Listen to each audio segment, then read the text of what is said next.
No question, Denver was long overdue for some snow this week. Yesterday, it finally came. The city picked up a few inches of snow, just enough to mark our snowiest April day since 2021. And in perfect Denver fashion, most of it has already melted. What is left won't be around for a whole lot longer. Good morning. Thanks for joining us on a Saturday. I'm Jennifer Meckles. You're waking up this morning to some pretty chilly temperatures, too. There was a hard freeze overnight, so let's go straight to our weather impact team. Meteorologist Jaden Knowles joining us now. We are still under a weather alert today. Yeah, that's right. Mainly because of those cold temperatures affecting vegetation. Luckily, that snow melted off rather quickly, like you just mentioned yesterday.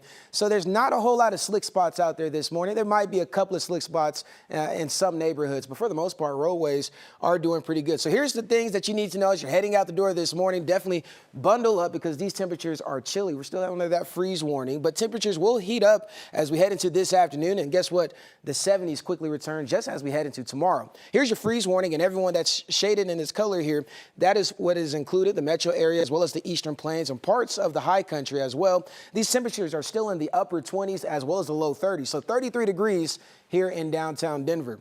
Temperatures statewide, noticing you can see teens down towards Lyman. You're at 16 degrees, 24 in Pueblo, teens across the high country, then also the upper 20s for the western slope. The next 12 hours, though, as I mentioned, we are warming up rather quickly, getting up to the upper 50s, shaping up to be a very nice and gorgeous day. Lots of sunshine out there, little to no rain in my forecast. But later on in the show, we'll talk about what exactly to expect as we head into the rest of this weekend and some statistics from that snow that we did see yesterday. Jenny? All right, Jaden, thank you. If you have spring plans in Colorado, you know snow will always be a risk. That did not matter to the diehard fans yesterday. The Rockies hosted the Dodgers. The U.S. women's national soccer team took on Japan over at Dick's Sporting Goods Park. And Sublime played a show at Red Rocks. Not exactly baseball or concert weather. Rockies fans are used to having it rough. The Dodgers fans, well, who cares, right? 9 News reporter Colton Chavez ran around town all over yesterday, catching up with fans and visitors trying to brave the cold. This will be our first snowy show. A spring storm did not stop Coloradans from getting outside and getting after it. You know, if you're from here, you love being outdoors, and it doesn't matter if it's sun or shine, snow, rain, you're going. That seemed to be the motto for Sublime fans who packed Red Rocks like it was a warm summer day. You can always layer up. You can't take clothes off when it gets too hot.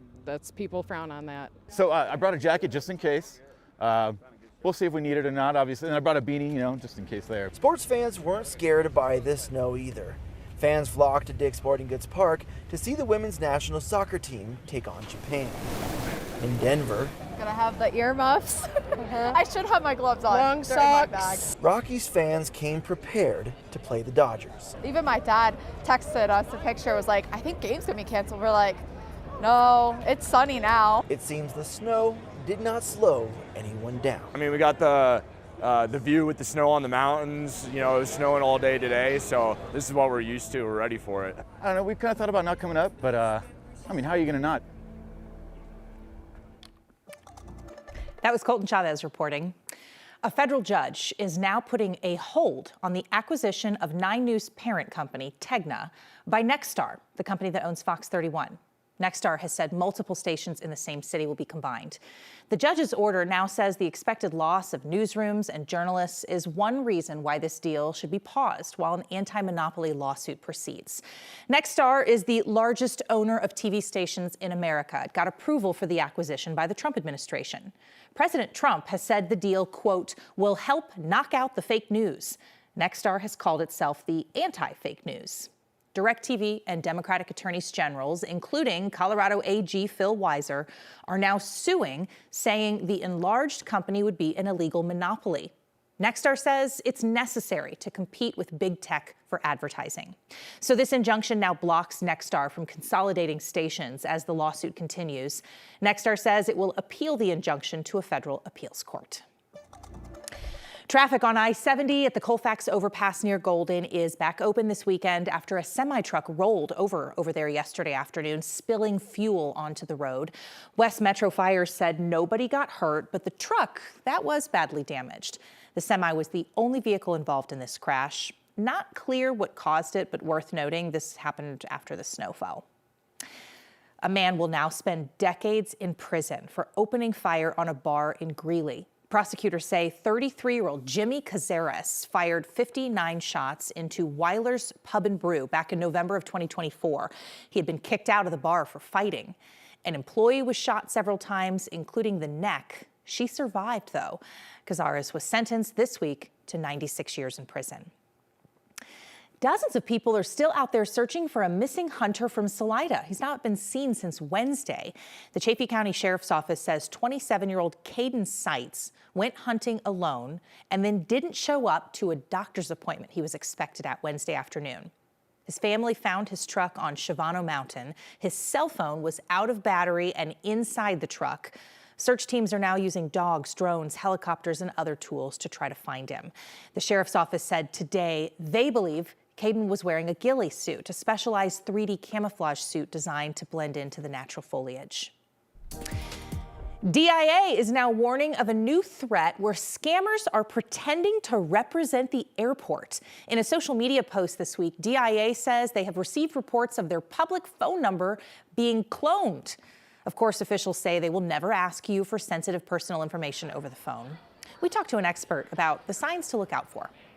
People need to be intuitive when they're on the phone and they're asking for, information, or they're providing any kind of information.